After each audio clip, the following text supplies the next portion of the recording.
Hello guys and girls, it's Aaron Lee, and I'm doing Justice League game and Batman Arkham Knight game, update 5, part 2, and I'll read for you right here from Grubby. I'm continuing the blog part, and he highlighted somebody's comment too, from above. From someone else. Again, so I see the issue of reputation is all down to the game Rocksteady craft, not which characters they use at this juncture that have such experience and have crafted such a world that if a third game failed, it would be entirely their own fault. I know this sounds obvious, but in many ways it needs to be said. In many cases, games and developers fail because they don't have the right grasp of the material, or it gets out of hand. It becomes too much for them. In Rocksteady's case, this doesn't apply. They have shown that without question, they have a great understanding of the material. They have amazing control and insight, and can craft a magnificent story for the material at hand. With that in mind, any damage to their reputation would stem purely from their own Hermes, not from an inability to handle the material, which I believe is the center of everyone's concerns about these characters, that they will destabilize the game, and that Rocksteady won't be able to handle them. I don't believe this will happen, but if it did, the blame would be entirely their own for not treating the material with respect. Again, I just can't see this happening. As I have said, Rocksteady craft brilliant stories, and there is no reason to think they won't do so. Do you think they won't do so with a JLA story, Justice League of America story? The other characters aren't weaker, and a lot of fantastic stories can and have been developed around the JLA. Rocksteady can do so again, particularly as they approach opens them up to a wider rogues gallery. Lex Luthor, for example, is every bit as brilliant a character as Joker, and the interactions between the villains and the JLA can make for some excellent scripts. Excellent scripts. If I'm honest, all the arguments I hear from people against this idea so far come down to either people just wanting a third Batman game, which I can certainly understand and would love to play, or they are underestimating the ability of Rocksteady to work with this material in these characters and weave something as brilliant as they've already done. I think that is quite unjust of people. Rocksteady deserve more faith from people. They've already proven they can do this. And I see nothing to think they can't step up and do so again. Bam Ozzy said again, I am certainly not underestimating Rocksteady in their obvious ability.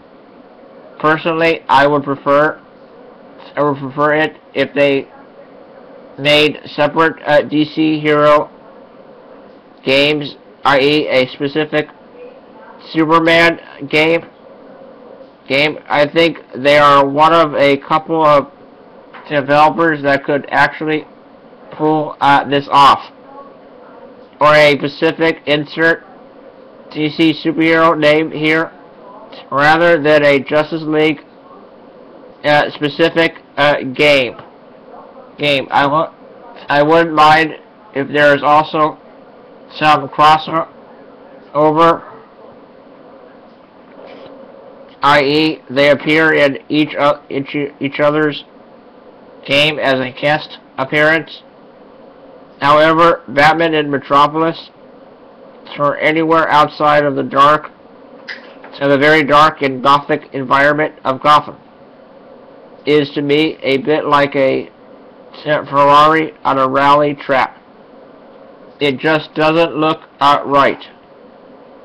You could also put this the other way around. Other DC heroes / villains in Gotham City just isn't right to a greater degree than in many other superhero stories.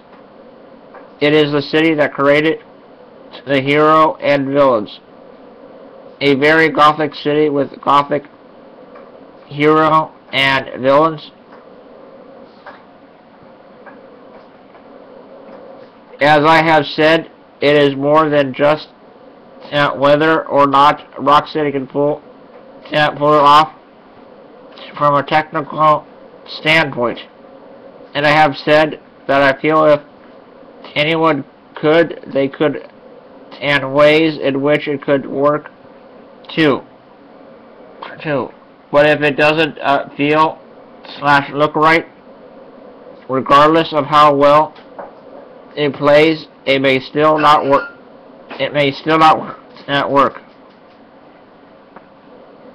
It is more than whether or not I have faith in Rocksteady and / or wanting another Batman game. And this guy is Rafoka, and Rafoka said, it is time for Rocksteady to make a co-op superheroes game.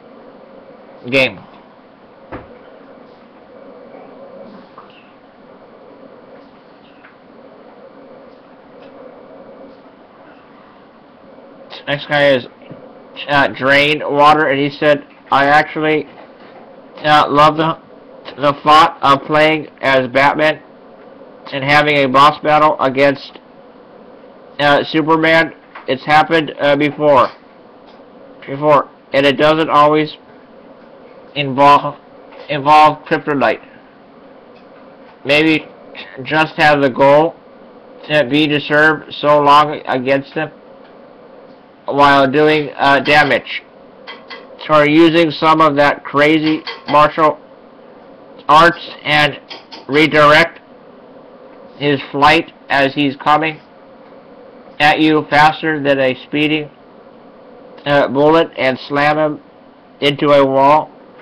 ALA, that scene in one of the early Batman / Superman comics where he redirects Captain Marvel into the side of a mountain. I mean, if Bats can take on Solomon Grundy, then he should be able to make a good show of himself against Supes. Unfortunately, since it sounds like a JOA game, they're probably on the same side or something. Next guy's Molly Man said again, why is it whenever Batman is involved, board discussion always seems to get more exciting? Debates, opinions, and fanboys. Fanboys a bit like strippers, beer and chips, except without the chips, strippers, or beer. And Zach 135 said, and it's the last blogger on this video I'm doing. I just wanted to finish off that article is all. This would in no whatsoever include Aquaman or Black Canary or any of the lesser heroes. It is almost guaranteed to include only the 6 founding members of the JLA, or 7 if you really want Hawk Girl. It would be Superman, Batman, Green Lantern, Wonder Woman, Flash, and the Martian Manhunter. Each heroes, if they are playable, and not a cameo in the same way as Robin was when he dropped into Say Hi section, would have to be built from the ground up to accommodate their abilities and theirs only. You can't have Batman and Superman in the same place. Each hero's bosses would be unique to them too, as there is only really 2 Superman villains I know of that could go toe to toe with him in an even fight, and one of them killed him. As an example, although Martian Manhunter is a lot more of a puzzle solver than a fighter, he could be a decent stealth character to send to, since he can shapeshift into whoever or whatever he wants to be. I take back even mentioning the Flash, as he's really just another puzzle solver. And the only villain I know of is Mirror Master, who constantly challenges him because the Flash is such a massive show-off. Are you fast enough to disarm the bomb in 60 seconds? Flash, as another example, almost Riddler style, but by the way, I know next to nothing about Wonder Woman, other than she's some great Amazonian warrior queen. Green Lantern could be an interesting one. Despite being semi-invulnerable, he depends on his ring for his power. And its power is based on his own willpower in turn. His potential freedom, freeform combo moves in combat could be interesting, as well as storyline. Going on to the proposed Batman versus Superman idea, it's very interesting, with a lot of potential, perhaps since he's so bloody overpowered, he'd only be a boss character for 90% of the game. Maybe throw each player-controlled league member at him in sequence during the boss battle, and have him side with the JLA for the suitability, world destroyingly overpowered final boss as a player character right at the end. Maybe have the others pitch in to appease fans. Do whatever you want with Hawkgirl. I couldn't give a damn after the wall of text I've just written.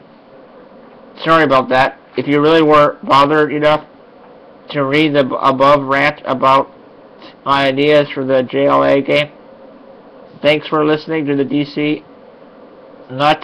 Bring on the hate. As a side note, the storyline would have been so much simpler if it was based on Azrael's Apocalypse storyline referenced in Arkham City instead of a prequel. Hey. That's it, guys and girls. That's all I wanted to shoot. It was part 2. So I hope you enjoyed. I hope you liked it. And please rate, comment, like, favorite, subscribe, view, opinions, and thoughts. I hope you like it and enjoy it for your viewing pleasure. Guys and girls, and thank you so much for watching my videos. And stay tuned for more, guys and girls. I will see you all later. Alright, bye.